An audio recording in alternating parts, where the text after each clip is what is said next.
Back mini Kurukshetra. ಇಲ್ಲಿ ಮೂರು ಪಕ್ಷಗಳಿಗೂ ಒಂದಲ್ಲ ಒಂದು ರೀತಿಯ ಪಾಠ.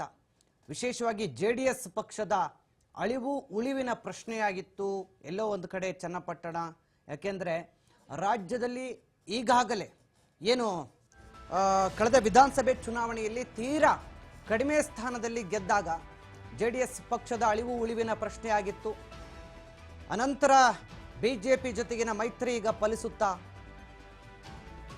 ಇತ್ತ ಬೆಂಗಳೂರಲ್ಲಿ ಕೈ ಅಭ್ಯರ್ಥಿ ಸಿಪಿ ಯೋಗೇಶ್ವರ್ ಕೂಡ ಗೆಲುವಿನ ಸಂತಸವನ್ನು ವ್ಯಕ್ತಪಡಿಸ್ತಾ ಇದ್ದಾರೆ. ನಿಖಿಲ್ ಸೋಲು ಕೊನೆ ಹಂತಕ್ಕೆ ತಲುಪಿದೆ. ಜೆಡಿಎಸ್ ಅನ್ನುವಂಥದ್ದು ಮೊಮ್ಮಗನನ್ನು ಗೆಲ್ಲಿಸುವ ಸ್ವಾರ್ಥ ಇತ್ತು, ಅದಕ್ಕೆ ಜನ ತಿರಸ್ಕರಿಸಿದ್ದಾರೆ.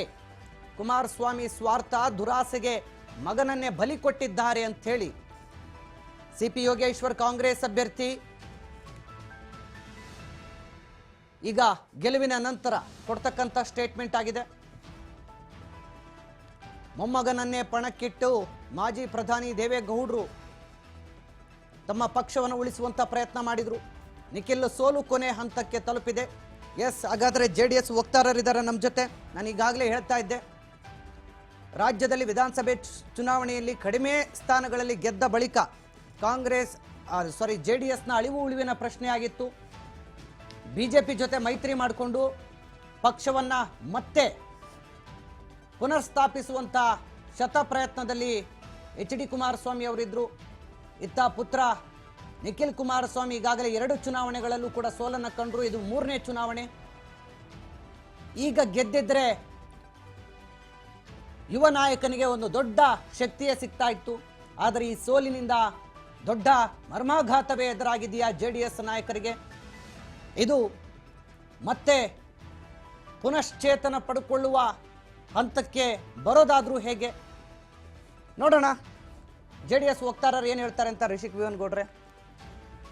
ಸರ್, ಯಾವುದೇ ಕಾರಣಕ್ಕೂ ದೃಢಿ ಕೆಡಲ್ಲ ಸರ್, ಯಾವುದೇ ಕಾರಣಕ್ಕೂ ದೃಢಿ ಕೆಡಲ್ಲ. ನಾವು ನೋಡಿ, ನಾನು ಈಗಾಗಲೇ ಮುಂಚೆ ನಿಮ್ಗೆ ಹೇಳಿದಾಗೆ ಒಂದು ಸ್ಟ್ರೈಟ್ ಎಲೆಕ್ಷನ್ ಅಂತ ಹೇಳ್ತೀವಿ. ಸ್ಟ್ರೈಟ್ ಯುದ್ಧ, ಡೈರೆಕ್ಟಾಗಿ ಯುದ್ಧ ಮಾಡಿ ಗೆದ್ದಿರುವಂಥ ಎಲೆಕ್ಷನ್ ಅಲ್ಲ ಇದು. ಹಾಗೆ ನೀವು ಈ ಹಿಂದೆ ಕಾಂಗ್ರೆಸ್ ಶಾಸಕರು, ಕಾಂಗ್ರೆಸ್ ಲೀಡರ್ಸ್ಗಳು ನಮಗೆ ಹೇಳಿದಂಥ ಹೇಳಿಕೆಗಳನ್ನೆಲ್ಲ ನೀವು ಗಮನಿಸಿದ್ರೆ, ನಾವು ಒಂದು ಸಂಘಟನೆ ಅಥವಾ ಒಂದು ಚನ್ನಪಟ್ಟಣದಲ್ಲಿ ಹೋಗಿ ನಾವೊಂದು ಎಲೆಕ್ಷನ್ ಪ್ರಚಾರಗಳನ್ನ ಯಾವ ರೀತಿ ಮಾಡಿದ್ದೀವಿ ಅನ್ನೋದನ್ನ ನೀವು ಗಮನಿಸಬೇಕು. ಯಾಕೆಂದರೆ ನಮಗೆ ಜನರ ಬಗ್ಗೆ ಎಷ್ಟು ಕಾಳಜಿ ಇದೆ, ಅಥವಾ ಅವ್ರನ್ನ ನಾವು ರೀಚ್ ಆಗ್ತೀವಿ ಅಂತ ಅಂದ್ಬಿಟ್ಟು ಅಂಥ ಒಂದು ಇಳಿ ವಯಸ್ಸಲ್ಲಿ ಸನ್ಮಾನ್ಯ ದೇವೇಗೌಡರು ಅಪ್ಪಾಜಿಯವರು 92ನೇ ವಯಸ್ಸಲ್ಲಿ ಹೋಗ್ಬಿಟ್ಟು ನಿಮಗೆ ಒಂದು ಪ್ರಚಾರ ಮಾಡೋಕ್ಕೆ ಬಂದಿದ್ದರು. ಸೊ ಇದರಲ್ಲಿ ಜನಪಟ್ಟಣದ ಜನ ಏನು ಅರ್ಥ ಮಾಡ್ಕೋಬೇಕು, ಹಾಗೂ ನಮ್ಮ ಕರ್ನಾಟಕ ರಾಜ್ಯದ ಜನತೆ ಏನು ಅರ್ಥ ಮಾಡ್ಕೋಬೇಕು ಅಂತ ಹೇಳಿದ್ರೆ, ನಾವು ಜನರ ಪರ ಇದ್ದೀವಿ. ಇಲ್ಲಿ ಸೋಲು ಗೆಲುವು ಇದ್ದಿದ್ದೆ, ಒಂದು ರಾಜಕೀಯ ಒಂದು ಎಲೆಕ್ಷನ್ಸ್ ಅಂತಂದಮೇಲೆ ಸೋಲು ಗೆಲುವು ಯಾವಾಗಲೂ ಇದ್ದೇ ಇರ್ತದೆ. ಆದರೆ ನಾವು ಈ ಒಂದು ಚುನಾವಣೆಯಲ್ಲಿ ಯಾವ ರೀತಿ ಕೆಲಸ ಮಾಡಿದ್ವಿ, ಯಾವ ರೀತಿ ಜನರಿಗೆ ಸ್ಪಂದಿಸೋಕ್ಕೆ ಅವ್ರ ಮನೆ ಬಾಗಿಲಿಗೆ ಹೋಗಿದ್ವಿ ಅನ್ನೋದನ್ನ ಗಮನಿಸಬೇಕಾಗಿರುವಂಥ ವಿಚಾರ. ಆಮೇಲೆ ನೀವು ಹೇಳಿದ್ರಿ ಈಗ ಏನದು ಹತಾಶರಾಗ್ಬಿಟ್ಟಿದ್ದಾರೆ ಅಥವಾ JDSನ ಮುಂದೆ ಕತೆ ಏನು. ಸರ್, ನಮ್ಮಂಥ ಕಾರ್ಯಕರ್ತರು ಇನ್ನೂ ಗಟ್ಟಿಯಾಗಿದ್ದೀವಿ ಸರ್. ಯಾವುದೇ ಕಾರಣಕ್ಕೂ ಧೃತಿ ಕೆಡಲ್ಲ. ನಾವೊಂದು ಚಿಕ್ಕ ಪ್ರಾದೇಶಿಕ ಪಕ್ಷ ಇರ್ಬೋದು, ಆದರೆ ಯಾವುದೇ ಕಾರಣಕ್ಕೂ ನಾವು ಈ ಸೋಲಿಗೆಲ್ಲ ಎದುರುವಂಥವ್ರು ಅಲ್ವೇ ಅಲ್ಲ. ನಾವು ಏನು ಅಮ್ಮಮ್ಮ ಅಂದರೆ 2 ವರ್ಷಕ್ಕೆ ಇನ್ನೊಂದು ಎಲೆಕ್ಷನ್ ಬಂದೇ ಬರ್ತದೆ. ಆ ಎಲೆಕ್ಷನ್ ಆದರೂ ನಾವು ಗೆಲ್ತೀವಿ. ಈ ಗೆದ್ದಿದ ತಕ್ಷಣ ಏನು ಈಗ ಸಿಪಿ ಯೋಗೇಶ್ವರ್ ಅವ್ರು ಹೇಳ್ಕೊಂಡು ಓಡಾಡ್ತಾ ಇದ್ದಾರಲ್ಲ, ಯಾವುದೇ ಕಾರಣಕ್ಕೂ ಜಾಸ್ತಿ ದಿನ ಇರೋದಿಲ್ಲ. ಸರ್, ಬಿಜೆಪಿ ಮತಗಳು ಸಂಪೂರ್ಣವಾಗಿ ನಿಮಗೆ ಬಂದಿದ್ರೆ ಗೆಲುವು ಸುಲಭ ಆಗ್ತಿತ್ತು. ನೋಡಿ, ಇದನ್ನ ನಾವೆಲ್ಲ ಮೊದಲೇ ನಿಮಗೆ ಕುತಂತ್ರ ಅಂತ ಹೇಳಿದ್ದು ನಾನು.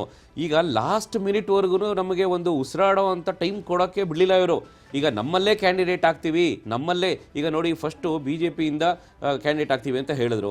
ಅದ್ರ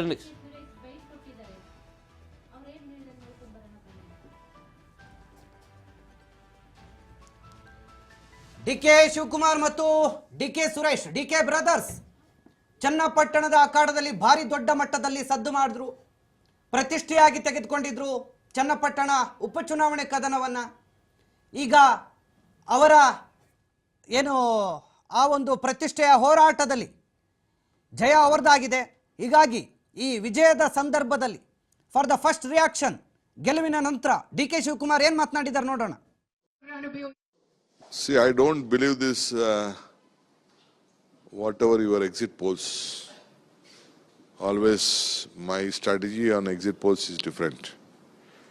But the Congress party and myself personally, we are confident that we are going to win both the states.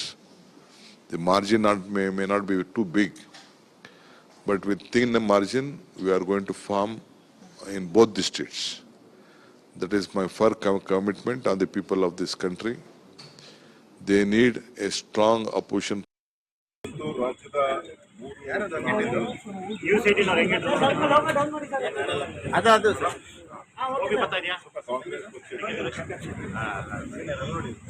Congress ಪಕ್ಷದ ಅಭ್ಯರ್ಥಿಗಳ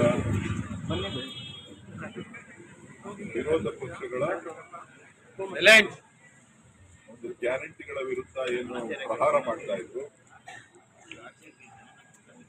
ನಮ್ಮ ಮುಖ್ಯಮಂತ್ರಿಗಳ ವಿರುದ್ಧ ಏನು ಆರೋಪಗಳನ್ನ ಮಾಡ್ತಾ ಇದ್ರು, ಅದಕ್ಕೆ ಕರ್ನಾಟಕದ 3 ಭಾಗದಿಂದ ಉತ್ತರ ಕರ್ನಾಟಕ, ಕಲ್ಯಾಣ ಕರ್ನಾಟಕ ಮತ್ತು ಹಳೆ ಮೈಸೂರು ಭಾಗ, ಈ 3 ಭಾಗಗಳಿಂದ ರಾಜ್ಯದ ಜನ ಸ್ಪಷ್ಟವಾದಂತಹ ಸಂದೇಶವನ್ನ ಕಾಂಗ್ರೆಸ್ ಪಕ್ಷಕ್ಕೆ ಕೊಡೋದು ಮುಖಾಂತರ, ಗೆಲುವನ್ನ ಕೊಡೋದು ಮುಖಾಂತರ ವಿರೋಧ ಪಕ್ಷಗಳಿಗೆ ನಿಮ್ಮ ಮಾಡ್ತಾ ಇರ್ತಕ್ಕಂಥ ಆರೋಪಗಳಾಗ್ಲಿ, ನೀವು ಈ ರೀತಿಯಾಗಿ ಸರ್ಕಾರದ ವಿರುದ್ಧ ಏನು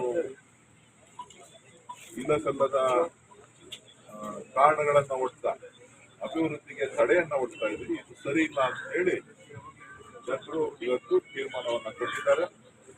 ಅದರಲ್ಲಿ